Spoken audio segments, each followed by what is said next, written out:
Hello everyone, myself Prashant Tyagi from Team Lexus and Company. I hope you all guys are safe and healthy.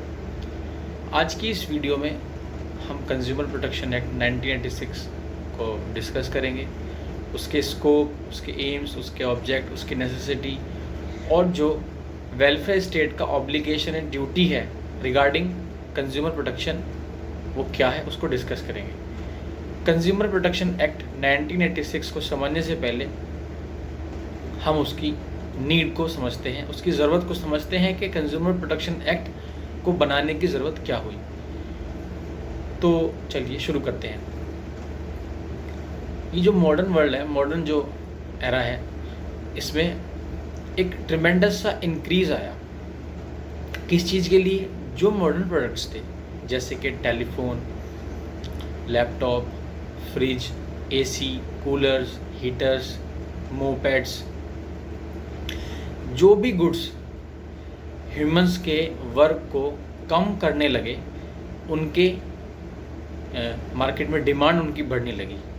जो भी products human के work को कम करने लगा, आदमी के, इंसान के काम को कम करने लगा, इंसान ने उन्हीं चीज़ों का इस्तेमाल, उनकी चीज़ों की खरीद ज़्यादा शुरू कर दी। अब जब मॉडर्न वर्ल्ड आया, जब उनमें इंक्रीज़ हुआ इन मॉडर्न प्रोडक्ट्स का, तो जो सबसे ज़्यादा इंक्रीज़ देखा गया, जो सबसे ज़्यादा परचेज़ हुआ इन मॉडर्न प्रोडक्ट्स का, वो एक स्पेसिफिक ग्रुप था। वो उस ग्रुप का नाम था middle class families, middle class group. Middle class families के अंदर, मिडिल क्लास फैमिलीज़ के बीच में इन सभी मॉडर्न प्रोडक्ट्स का जो यूज़ था, जो परचेज़ था, वो बहुत ज़्यादा देखा गया, बहुत ज़्यादा इंक्रीज़, बहुत ज़्यादा डिमांड में इंक्रीज़ देखी गई। अब डिमांड में जब increase I in modern products के, तो मॉडर्न प्रोडक्ट्स के डिमांड में इंक्रीज़ आने के बाद जो मिडिल क्लास फैमिली थी वो ये चाहने लगी धीरे धीरे कि जो ये प्रोडक्ट्स हैं इनको हमें लो प्राइस पे प्रोवाइड किया जाए। अब लो प्राइस पे प्रोवाइड करने के लिए मैन्युफैक्चरर्स ने, फैक्ट्री इंडस्ट्रीज़ ने, मालिकों ने बहुत कोशिश की। थोड़े समय तक उन लोगों ने क्वालिटी मेंटेन भी की, प्राइस को लो भी किया, लेकिन जैसे जैसे डिमांड इन मॉडर्न प्रोडक्ट्स की बढ़ने लगी, वैसे वैसे उन प्रोडक्ट्स की क्वालिटी कम होती गई, प्राइस हाई होता गया, क्वालिटी उनकी इन्फीरियर होती गई, कम होती गई, जिसकी वजह से धीरे धीरे मिडिल क्लास फैमिलीज़ को एक हैबिट हो गई कि लो प्राइस्ड गुड को परचेज़ करो, क्वालिटी के साथ कॉम्प्रोमाइज़ करो। मतलब जो मिडिल क्लास फैमिलीज़ थी, जो ग्रुप था, उसने धीरे धीरे इन इन्फीरियर क्वालिटी प्रोडक्ट्स को ख़रीदना शुरू किया, बशर्ते उनको बस ये प्रोडक्ट्स लो प्राइस पे चाहिए थे।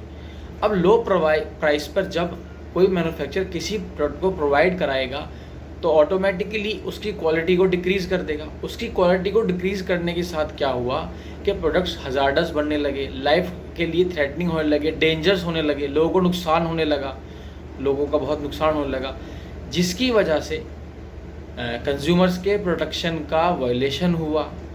इसी वजह से जब कंज्यूमर के प्रोटेक्शन का, राइट्स का वायलेशन होने लगा, तो कंज्यूमर प्रोटेक्शन एक्ट को बनाने की ज़रूरत पड़ी। तब गवर्नमेंट ने ये देखा कि कंज्यूमर के प्रोटेक्शन का, राइट्स का बहुत ज़्यादा वायलेशन हो रहा है, तो हमें एक ऐसा एक्ट, एक ऐसा लॉ बनाना चाहिए जिससे कि उसके राइट्स के वायलेशन को कंपनसेट किया जाए, उसके राइट्स का जो वायलेशन हुआ है उसको, उसके एवज में कुछ कंपनसेशन पर रिलीफ प्रोवाइड की जाए।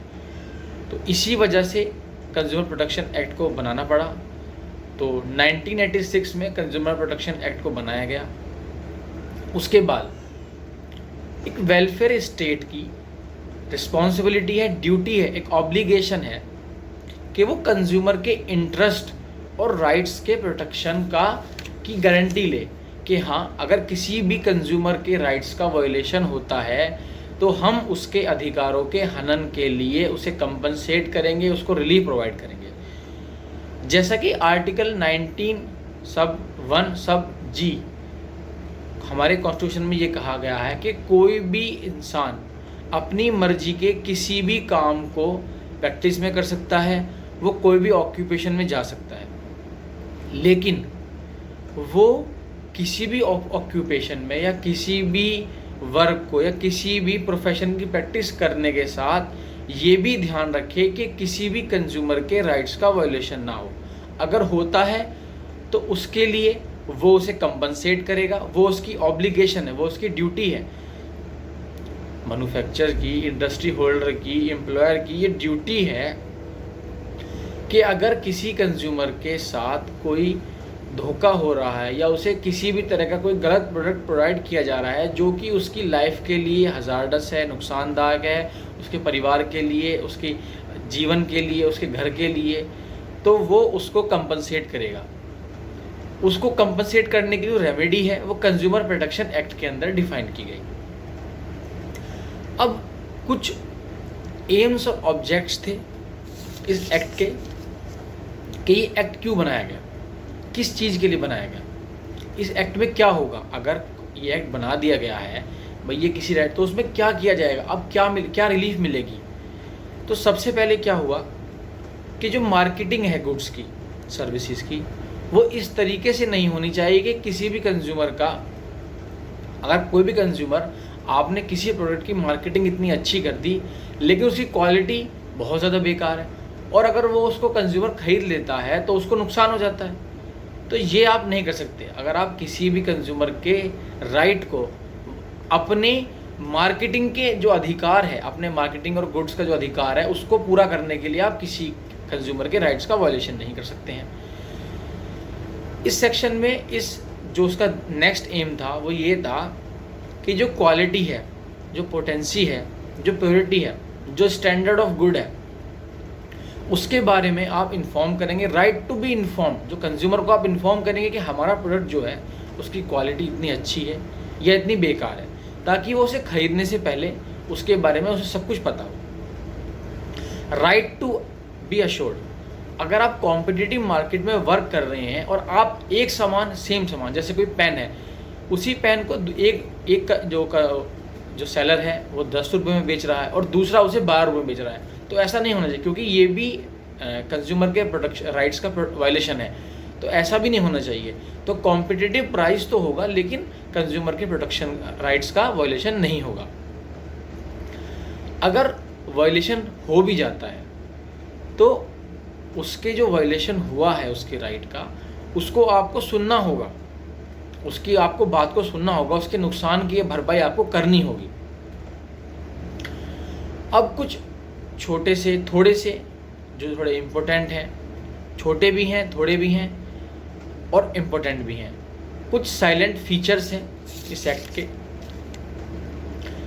इस कंज्यूमर, जिनको बताने के बाद आपको ये समझ में आएगा कि इस एक्ट का जो इम्पोर्टेंस है वो क्या है। सबसे पहला, किसी भी कंज्यूमर के राइट की प्रोटेक्शन सबसे मेन मोटिव है इस एक्ट का। किसी भी कंज्यूमर के राइट्स का प्रोटेक्शन सबसे मेन मोटिव है इस एक्ट का।